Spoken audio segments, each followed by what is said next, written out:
Vous écoutez Le Salon dans tes oreilles, une balado-diffusion dans laquelle des auteurs, des autrices et des personnalités discutent de leurs livres, de leur lecture et des sujets qui animent l'actualité littéraire. Les enregistrements ont été faits lors du dernier Salon du Livre de Montréal en novembre 2020. Ce contenu est aussi disponible en vidéo sur www.salondulivredemontréal.com. Bonne écoute et bonne lecture.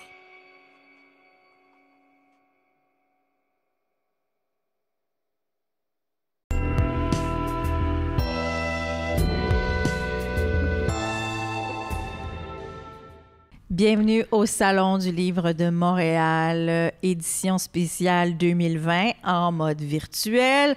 On se rend ça agréable, on a de superbes invités et moi je m'appelle Claudia Larochelle. J'ai vraiment le plaisir d'accueillir un de ceux-là, un de nos auteurs invités.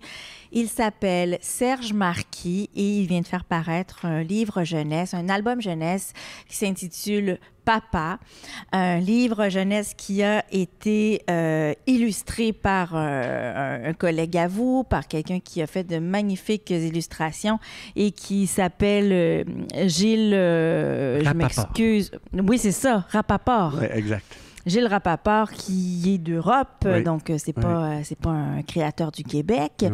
Et c'est paru, Monsieur Marquis, aux éditions de La Martinière. Pourquoi être allé en Europe pour publier ce livre-là? C'est l'histoire du livre, en fait. Je vais être ému quand je vais en parler parce que c'est quelque chose qui fait partie de ma vie de façon très, très forte, ce livre-là. Lundi, ça va faire 2 ans que mon père est décédé.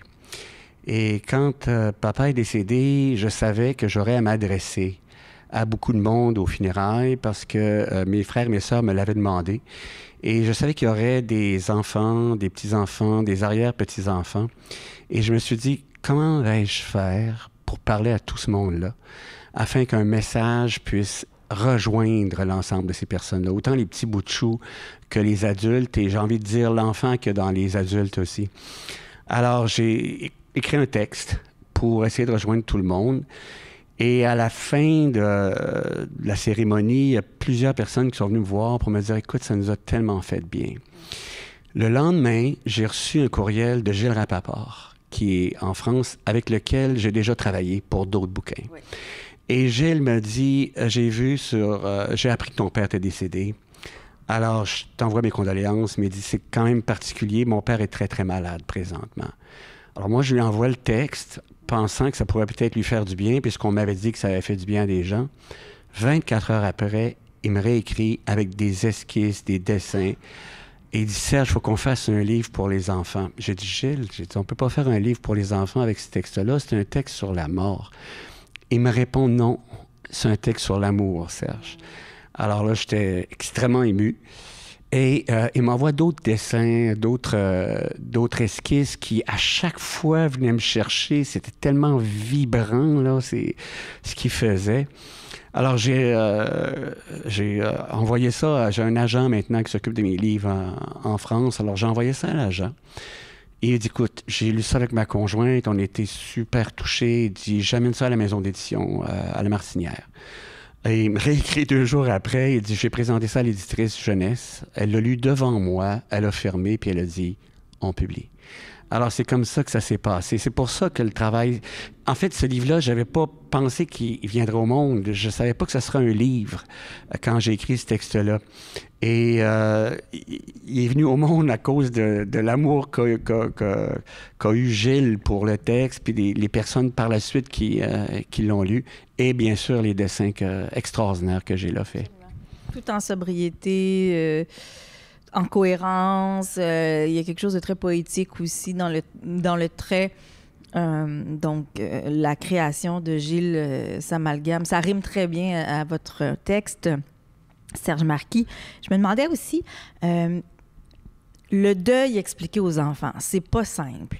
Et c'est ce que j'ai retrouvé dans votre texte, c'est que oui, on explique le deuil aux enfants. C'est aux éditions de La Martinière jeunesse, ce livre-là, Papa.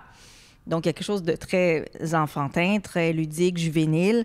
Mais en même temps, on s'adresse beaucoup aux adultes aussi. Parce que moi, autant je l'ai pris comme un texte pour adultes que je l'ai lu à ma fille qui a 7 ans et qui l'a vu comme un texte de jeunesse, qui l'a interprété de cette manière-là aussi. Tu sais, elle l'a compris aussi.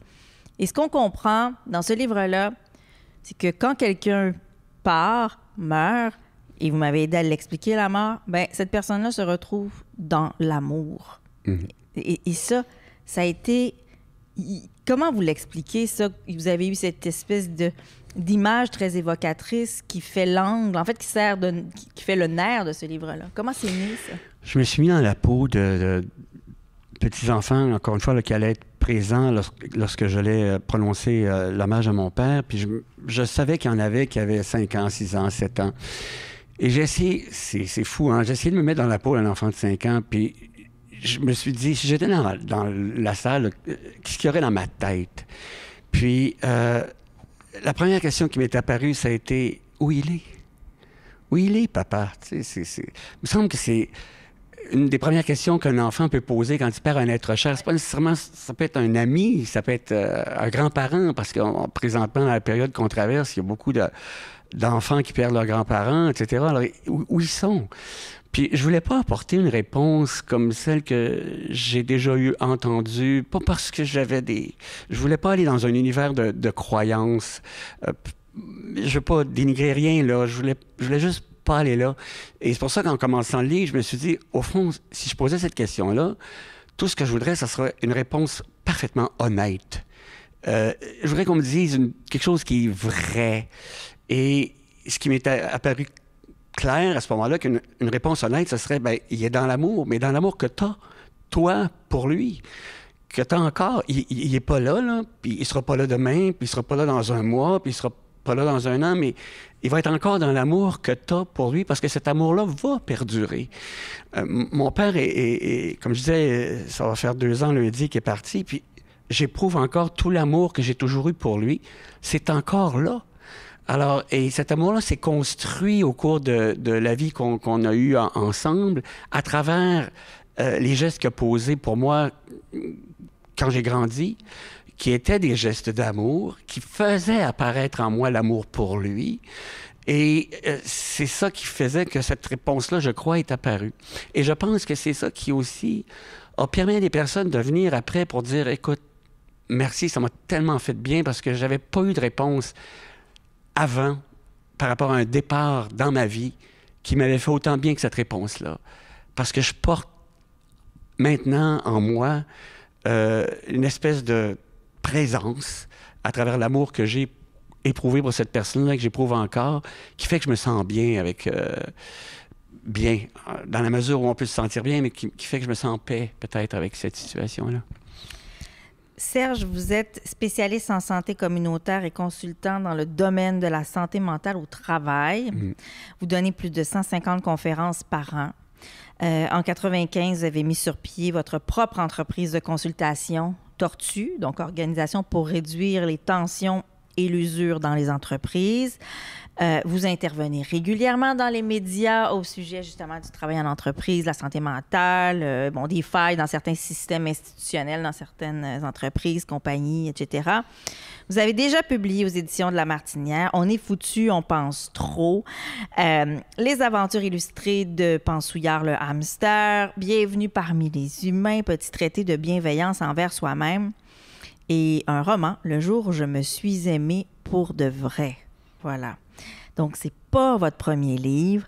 Qu'est-ce qui fait qu'un homme qui travaille qui travaille justement comme consultant dans le domaine de la santé mentale en milieu de travail décide un jour de dire « Hey, moi, je vais écrire des livres ». Pourquoi avoir fait ce choix-là à un moment donné dans votre existence? J'ai toujours rêvé de le faire. Ça, c'est une autre histoire incroyable. Ça me touche encore. Parce que j'avais 11 ans, puis je disais à mes parents, moi, j'aimerais ça devenir écrivain.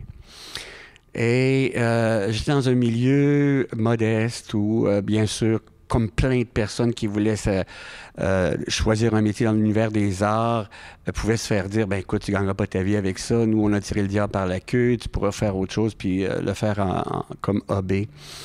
Alors, comme j'ai toujours rêvé d'écrire, ben j'ai écrit. Pendant tout mon cours de médecine, j'écrivais. Les professeurs parlaient en avant, puis parfois, je m'en allais écrire des poèmes dans mes notes. Heureusement, j'avais des bons amis qui me passaient leurs notes par la suite, mais personne ne m'empruntait les miennes. Alors donc, j'ai toujours écrit. Puis quand j'ai commencé à soigner des personnes qui souffraient de problèmes d'épuisement au travail, de détresse psychologique dans l'espace de travail, parce que j'ai fait ça pendant 30 ans aussi, j'essayais de leur proposer des lectures. Et puis, certaines personnes me disaient, écoute, j'ai essayé de lire les livres que tu m'as proposés, là, puis après 3-4 pages, je comprenais pas trop. Pourquoi t'en écris pas un, toi, un livre? Alors, à un moment donné, j'ai décidé de m'y mettre, puis ça a donné naissance à ce petit livre qui s'est appelé Pensouillard, le hamster. Petit traité de décroissance personnelle, qui est devenu On est foutu, on pense trop en Europe, et qui s'est promené dans plusieurs pays, d'ailleurs, parce que ça répondait, je crois, à un besoin profond à notre époque. Puis il y a un lien avec papa, étrangement, parce que dans l'espace de travail, beaucoup de personnes que j'ai vues vivaient des changements, mais accélérés, radicaux à l'intérieur des organisations, parce que les organisations changent vite maintenant à cause de la compétition qu'il y a entre certaines organisations, le besoin de s'ajuster toujours aux nouvelles technologies, aux nouvelles informations qui apparaissent, etc. Donc, il y avait des changements qui impliquent des pertes. Perte au niveau des tâches, perte au niveau des responsabilités, perte au niveau du sens de leur travail parfois. Donc, des deuils à faire. Et ça, c'est important parce qu'il y en a beaucoup dans l'espace de travail. Puis une chose que je ne voyais pas, c'est des espaces de parole pour en parler. On avait l'impression qu'il y avait on considérait que le deuil, ça devait se faire de façon instantanée. Déjà, quelqu'un qui m'a posé la question, d'ailleurs, vous n'aurez pas un truc pour qu'on fasse un deuil de façon instantanée? J'ai dit, écoutez, monsieur, si j'en avais un là, dans un sachet, puis qu'on pouvait mettre ça dans une tasse d'eau chaude, puis le boire, là, je vous en donnerais pas. Parce que le deuil, c'est un espace important. C'est un espace de guérison. C'est un espace d'apprentissage. Et c'est vrai, Serge, marqué qu'on passe moins de temps à vivre nos deuils. Hein? On a abrégé, pour ne pas dire aboli, tellement de processus, de rituels. Maintenant, on est en recherche. On adhère plus aux mêmes religions auxquelles on adhérait précédemment. On n'a plus les mêmes croyances. On en a ou on n'en a plus. Mais c'est sûr que notre manière de concevoir l'étape du deuil a vraiment pris le bord, pardonnez-moi l'expression, mais avec les années, hein, dans les histoires, ne serait-ce qu'à travers l'histoire du Québec, par exemple. Il faut tout faire de façon instantanée. Hein? L'immédiateté, l'instantanéité. Oui. Puis le deuil, ça ne peut pas se faire de façon instantanée. C'est une rencontre avec soi-même, le deuil. C'est une rencontre avec sa peine, c'est une rencontre avec sa tristesse, c'est une rencontre avec la perte, c'est une rencontre avec l'amour qu'on a à l'intérieur de soi. Aussi, il ne faut pas les sauter. Puis tout ça, c'est important. Il y a des étapes qui sont très, très, très bien connues. Pressé même c'est pour abréger les souffrances? On fait du déni. D'ailleurs, la première étape du deuil, c'est l'étape du déni. Hein? Oh non, faites-en pas avec ça, ça va passer, etc. Ou encore le déni, c'est souvent non, c'est pas vrai, c'est pas arrivé. Moi, les pertes que j'ai connues, j'ai été dans le déni à certains moments. Ça se peut pas, c'est pas vrai. Dans le travail, c'est la même chose. Non, ils nous enlèveront pas notre tâche, c'est pas vrai, c'est des rumeurs. Bon, c'est du déni. Puis on veut pas rencontrer dans l'espace de travail, quand quelqu'un vit un deuil, là, on veut pas se donner le temps d'en parler. T'as de la peine. Ben oui, j'ai de la peine. J'ai perdu mes tâches. Ça fait 20 ans que je fais ça. Je connais ça. Puis j'ai perdu mes collègues parce qu'on m'a muté dans un autre département. J'ai de la peine. C'est normal. Il y a des gens avec qui j'allais prendre mon café le midi, etc. Puis je les vois plus. Alors, et ça, pour passer à travers ça, un des moyens les plus efficaces, c'est le soutien. C'est le soutien des gens qui sont autour de nous. Alors, si on ne se donne pas d'espace pour aller dans ce soutien-là, ça va être encore plus difficile. Qu'est-ce qu'on va faire? On va le refouler. Ça va sortir de toutes sortes de façons, en problèmes de santé parfois, en déprime, en détresse psychologique de toutes sortes, en burn-out, parce que puis on va confondre le burn-out avec un deuil qui n'a pas pu être vécu. Alors, si on prenait le temps, là, hey, moi je disais à des gens, des gestionnaires, vous avez perdu quelqu'un, vous avez perdu un de vos employés, là, il est parti ou encore il est même décédé. Parlez-en, faites une réunion, échangez, demandez aux gens comment ils se sentent. C'est fondamental. Ces gens-là, ils sont aussi dans l'amour qu'il y avait pour cette personne-là. C'est pas des sans-cœurs, pas tous en tout cas. Dites-moi, avec la pandémie, les gens travaillent maintenant seuls, chez eux, pour la plupart en tout cas, font du télétravail, tout ça, des sessions Zoom. Mais on n'a plus ces espaces-là actuellement pour dire on va aller prendre un café avec un collègue, on va aller manger. On se rencontre plus en réunion comme avant. Il n'y a plus la même présence en chair et en os qu'on avait auparavant. Ça, j'imagine que ça change aussi dans les rapports puis les dynamiques en entreprise. Vous avez certainement vu un avant puis un pendant, puis il y aura un après. Oui, on souhaite tous que l'après arrive le plus tôt possible, là, mais... Avec des séquelles. Oui, bien sûr, parce qu'on est des êtres de relation. C'est ça, hein? Oui. Nous sommes des êtres de relation. On peut pas... Moi, pour expliquer ça, là, je dis aux gens... On ferait disparaître tous les arbres de la planète, là. Bon, on disparaîtrait. Pas parce que les arbres nous manqueraient, parce que les arbres fabriquent notre oxygène. On respirerait plus. On est des êtres de relation à ce point-là. Alors, imaginez à quel point on est des êtres de relation avec les gens qui nous entourent. C'est pour ça que quand il arrive des transformations, des changements, des bouleversements dans nos vies, on a besoin d'espace pour échanger là-dessus, dire comment on se sent, écouter l'autre, accueillir l'autre pour savoir comment il se sent, parce que ça nous aide à nous sentir moins seuls aussi. Alors là, on est confiné, on est en télétravail. Il y a beaucoup de personnes qui se sentent seules, ça c'est important. Puis il y a aussi il y a des aspects de la rencontre qu'on a quand on est près d'une personne qu'on n'a plus. Il y a des dimensions de la communication humaine là, qui sont dans le non-verbal, même si on a un écran, il y a des détails parfois. Un petit sourcillement, un mouvement de la tête, des choses qui nous échappent et qui sont importantes dans la communication qu'on a avec l'autre. Et tout ça nous manque. Donc, il y a un vide pour beaucoup de personnes qui n'est pas nommé. Est-ce que vous intervenez en ce moment en entreprise, vous, par rapport à ça, justement? Je fais beaucoup de Zoom, de Teams, de toutes sortes de choses que je connaissais pas. L'ironie du sort, c'est un peu ça, oui. C'est fou, hein? Ouais. J'apprends ça D'ailleurs, je dis à des gens, je dis, c'est curieux, j'aurais jamais cru que je serais aussi occupé que pendant cette période-là, justement pour parler de ces sujets-là. Mais je le fais, paradoxalement, en Zoom, avec tous ces moyens-là. Il y a parfois, on y arrive parce qu'il y a une ouverture quand même, hein? Il y a un besoin, puis il y a une ouverture pour aller chercher l'autre, aller accueillir l'autre, et puis on laisse tomber les barrières technologiques ou autres, puis on s'accueille à travers ces moyens-là. Ça, je le vois aussi. En passant, il faut les utiliser. C'est ce qu'on a actuellement, donc utilisons-les parce que ce dont on a besoin, c'est d'être en connexion. Et c'est sûr que si on reste renfermé dans son salon, dans sa chambre à coucher ou dans sa cuisine, puis qu'on n'a pas de contact, c'est une des pires choses à faire. Il faut maintenir les contacts présentement, c'est fondamental. Et la lecture permet ça. Quand on fait la lecture à l'autre, ça permet justement d'avoir des contacts puis des relations assez privilégiées aussi avec l'autre. En tout cas, un parent qui lit une histoire à un enfant va ressentir ça, et ça, c'est précieux, puis c'est précieux à cultiver. C'est ce que j'ai ressenti en lisant votre livre à mes propres enfants, et non sans pleurer. Je me suis un peu cachée parce que ça m'a vraiment beaucoup touchée, cette histoire-là. C'est comme si vous mettiez des mots sur des émotions ressenties, et là, tout en nous, il y a comme quelque chose, on ouvre une porte vers une compréhension du phénomène de la mort et de la perte, le deuil aussi de quelqu'un qu'on a aimé, par exemple. À qui s'adresse ce livre-là?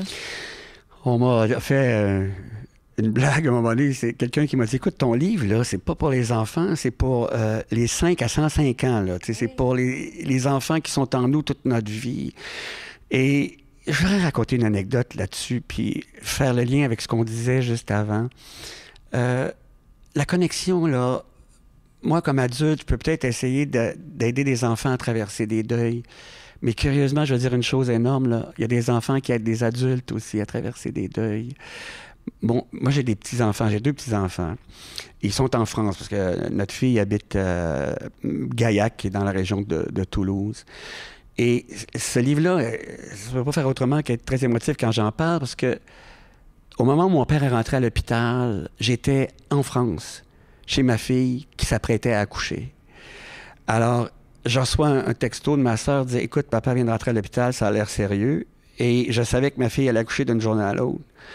Alors, c'est assez commun, hein, ce qui est assez fréquent, je veux dire. C'est fascinant, hein? Ouais. Alors là, je lui dis ça, puis elle commence à me chercher des billets sur Internet, puis là, tout à coup, elle nous dit « j'ai des contractions. » puis elle est allée accoucher quelques heures plus tard. Alors, je suis allé à la maternité le lendemain voir notre fille, notre petit-fils, et puis le conjoint, puis l'autre aussi, le plus vieux. Mais on mangeait ensemble le soir même, c'est-à-dire la veille, pardon, avant 40, on a mangé ensemble. Et le plus vieux, qui a 3 ans, avait appris que mon père venait de rentrer à l'hôpital. Et j'étais assis à côté de lui à la table, puis il a passé sa main sur mon bras, comme ça, mon avant-bras. Moi, je pensais qu'il voulait avoir le sel ou le poivre. Fait que je me suis retourné vers lui, j'ai dit « Qu'est-ce que je peux faire pour toi, Jules? » Il me dit « C'est juste une caresse, papou. Oh. » Et ça, là, c'est extraordinaire. Ça, c'est le soutien. Ça, c'est la connexion. Ouais. Et c'est ça qu'on n'a peut-être pas facilement avec Zoom, puis avec... mais il faut quand même y aller pour essayer de retrouver cette connexion-là profonde. Parce que moi, je n'oublierai jamais ça. J'ai fait quoi? Il comprend ça. Ouais. Il est déjà à 3 ans capable de dire... Bien, ils ont déjà une intelligence émotionnelle, affective. Ce bagage-là est déjà en eux. C'est peut-être que des fois, je pense qu'ils ont du mal à gérer ces émotions-là, comme nous, les adultes même. Mais eux, c'est plus à l'état brut. Mais des livres comme le vôtre donnent une espèce de matière puis une espèce de chemin pour y arriver justement à cette compréhension-là d'une émotion soudaine qui est difficilement explicable à un enfant, là, en général. Parler de la mort à un enfant, c'est assez difficile, là, quand même. Absolument. C'est pour ça qu'il faut utiliser des mots qui vont comprendre, puis leur faire confiance aussi. Ça, c'est tellement important pour leur permettre d'accueillir ce qu'il y a en eux. Pas de le nier, pas de leur fouler, de l'accueillir, puis de dire, écoute... puis bon, quand j'ai écrit ce texte-là, j'évoquais tout ce que j'avais reçu, parce qu'il y a un petit passage sur l'héritage. Puis l'héritage, c'est quoi l'héritage? C'est là que mes larmes ont commencé à couler, M. Marquis. Oui. Hein, puis l'héritage, c'est pas le chèque ou je sais pas quoi. C'est le bonjour qui a été dit le matin, c'est le genou écorché qui a été nettoyé au moment où on est tombé en vélo, c'est la patinoire qui a été arrosée en arrière de la cour. C'est tout ça, l'héritage. Puis c'est de tout ça que l'amour qu'on a en soi a été construit, avec tout ça que ça a été construit. Et ça, c'est là. C'est dans nos cellules, c'est dans chacune de nos fibres. Et puis, moi, je me dis, il est là. Et si j'arrête, je peux en prendre conscience, puis je peux accueillir l'émotion qui émerge. Puis ça, on peut parler de ça avec les enfants. On peut faire ça. Ça a dû faire du bien dans votre propre deuil, de boucler cette histoire-là, de mettre des mots sur ces sentiments-là? Ah, énormément. Et depuis, d'ailleurs, que le livre est paru, j'ai aussi le privilège de revisiter tout ça à travers les échanges que j'ai avec les personnes qui m'en parlent. Et encore récemment, il y a une amie qui m'a dit, « Écoute, moi, j'avais ton livre, je le lisais, j'ai été très ému, puis je l'ai déposé, mais quelques jours après, sans savoir évidemment que ça arriverait, mon frère est décédé. Puis j'ai pris le livre, je l'ai donné à mes nièces, et c'est extraordinaire, le lien que j'ai eu avec elle autour du départ de mon frère. Elle dit, moi, ça m'avait énormément bouleversé, bien sûr, mais le lien, la connexion que j'ai eu avec mes nièces, ça m'a fait un bien énorme de pouvoir le faire à travers ce qu'il y avait dans le bouquin. Bien, c'est inévitable. C'est un livre, ça apporte souvent des sujets, des discussions, ça ouvre à un partage, des confidences. C'est pour ça que les livres sont si précieux au cœur de nos vies. Puis peut-être même plus en temps de pandémie, justement. Il y a comme quelque chose de très rassembleur autour d'un livre qui, pourtant, a été écrit dans une solitude souvent totale, dans une forme de confinement aussi. C'est très vrai. Ça a été écrit dans la solitude, mais chaque fois que je lis un livre, j'entre dans un dialogue. J'entre dans un dialogue avec la personne qui a écrit ce livre-là. Ça me permet d'aller dans un espace commun où il y a des questions qui nous ont habités tous les deux, devant lesquelles on essaie de cheminer. Parfois, la lecture d'un livre, c'est le cheminement d'une personne devant des questions qu'elle s'est posées, hein, et sans nécessairement y répondre. On est avec elle pour le cheminement, puis quand je lis le livre, je chemine avec elle. Puis ça permet il y a une phrase que vous aviez prononcée tout à l'heure, avant même, je pense, qu'on entre en entrevue. Et cette phrase-là est tellement importante pour moi. Rappelez-moi. Et vous avez dit, en lisant votre livre, j'ai réalisé que j'avais jamais vu ça comme ça. Et cette phrase-là, j'avais jamais vu ça comme ça, là. C'est une des plus belles phrases qu'un être humain puisse prononcer dans sa vie. Puis ça, quand je dis j'avais jamais vu ça comme ça, je viens de changer. Et je change dans un dialogue avec une autre personne. Et quand je lis un livre, il m'arrive souvent de dire j'avais jamais vu ça comme ça. Grâce à la personne qui a écrit ce livre-là, grâce au dialogue qu'on a établi ensemble à travers la lecture que j'en fais. Alors, et ça, c'est merveilleux parce qu'on change toute notre vie à travers des dialogues et des lectures, bien sûr. En tout cas, une chose est sûre, avec papa, vous laissez un héritage à vos petits-enfants, même à votre fille, la fille dont vous me parlez. J'ai des questions pour vous, mais là, c'est des questions qui viennent du public. Alors, je vais essayer de retrouver ça. Ah, voilà! OK. Je pensais me battre plus longtemps. Je suis un peu soulagée, je vous le dis. Alors, les questions. De la classe de Mme Geneviève de l'école Sacré-Cœur à Saint-Polycarpe. Alors, qu'est-ce qui vous inspire pour écrire, on vous demande? La vie. La vie dans toutes ses dimensions. C'est tellement... c'est vrai que c'est un cliché de dire ça, mais c'est tellement précieux, puis on l'oublie. Encore une fois, la vitesse à laquelle on fonctionne, aujourd'hui, on ne s'arrête pas pour simplement apprécier le fait qu'on est vivant. Puis apprécier tout ce que ça représente, tout ce qu'on peut savourer, déguster, tout ce qu'on peut connaître, découvrir, apprendre. C'est fascinant, vivre.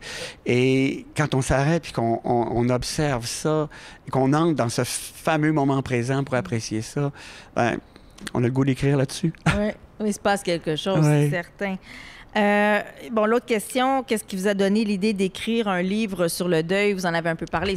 L'élément déclencheur, c'est la mort de votre propre père. Puis comment parler à des personnes des enfants et des petits-enfants qui seraient là et qui traverseraient aussi cet événement-là, cette période-là. Quel autre sujet aimeriez-vous aborder dans un prochain livre? Ça, c'est compliqué. J'ai commencé... c'est parce qu'il y a une chose qui me passionne, puis c'est un sujet à la fois simple, mais c'est pas facile d'en parler, c'est notre ego. Écoutez, si vous avez réussi à parler de la mort aux enfants, je pense que vous êtes capable de parler de l'ego. Puis, au fond, il y a une belle phrase de Socrate, « Connais-toi toi-même ». Mais moi, j'aurais le goût d'explorer cette phrase-là dans un bouquin. Qu'est-ce que ça veut dire? Puis comment on fait ça? Comment on fait ça, se connaître soi-même? On part d'où? On fait ça comment? Et j'ai vraiment le goût d'explorer ça, de cheminer pour faire en sorte qu'on puisse peut-être dire à un moment donné « Ah, j'avais jamais vu ça comme ça. » On est dans une belle époque pour parler de l'ego, en tout cas. Ah oui, tout à fait. L'ego prend beaucoup de place, je trouve, en ce moment dans notre monde. En tout cas, avec la pandémie, c'est sûr qu'on a comme... ça nous... Peut-être que ça peut aider à remettre les pendules à l'heure parce qu'on a moins l'occasion de flatter notre ego en ce moment. Mais l'ego, c'est quand même omniprésent, notamment juste avec les réseaux sociaux. Vous avez tellement raison, tellement. Puis il y a un philosophe montréalais qui s'appelle Charles Taylor qui a dit qu'un des plus grands et des plus graves problèmes de la modernité, c'était la montée de l'individualisme et du narcissisme. Il parlait de l'ego. Puis effectivement, on est en train de voir ça. Alors que ce dont on a le plus besoin, c'est de retrouver notre nature profonde, c'est-à-dire des êtres de relation. Se tourner vers l'autre plutôt qu'être centré sur soi. Vous savez, avoir des enfants, parfois, ça aide. En tout cas, ça fait partie des... Quand je parle de tisser des liens avec l'autre, quand on lit des histoires à quelqu'un, quand on raconte, quand on ouvre une porte vers une discussion, c'est vrai que ça aide à sortir de soi, de son nombril puis de son ego. Mais le piège du narcissisme, là, c'est rare ceux qui n'en sont pas victimes. Puis pourtant, quand on entre dans l'ego, on veut se développer, etc., croître, la croissance personnelle, etc. Mais le développement, là, il se fait à travers la phrase « j'avais jamais vu ça comme ça ». Et cette phrase-là, elle est prononcée dans le dialogue. Oui. Fait que si je suis juste dans le moi, là, je pourrais pas prononcer « j'avais jamais vu ça comme ça ». Non, ça fait des aides bien plates, hein? Ça, c'est sûr. Alors, ça s'intitule « Papa » de Serge Marquis et Gilles Rapaport. C'est paru aux éditions de La Martinière Jeunesse. C'est disponible. Allez vous procurer ça parce que c'est un livre qui fait une différence dans le cœur puis dans la relation avec l'autre aussi. Alors voilà, c'est un livre sur l'amour, sur le deuil et c'est un livre qui fait du bien. Merci beaucoup, Serge Marquis. Claudia, merci infiniment. C'est un plaisir.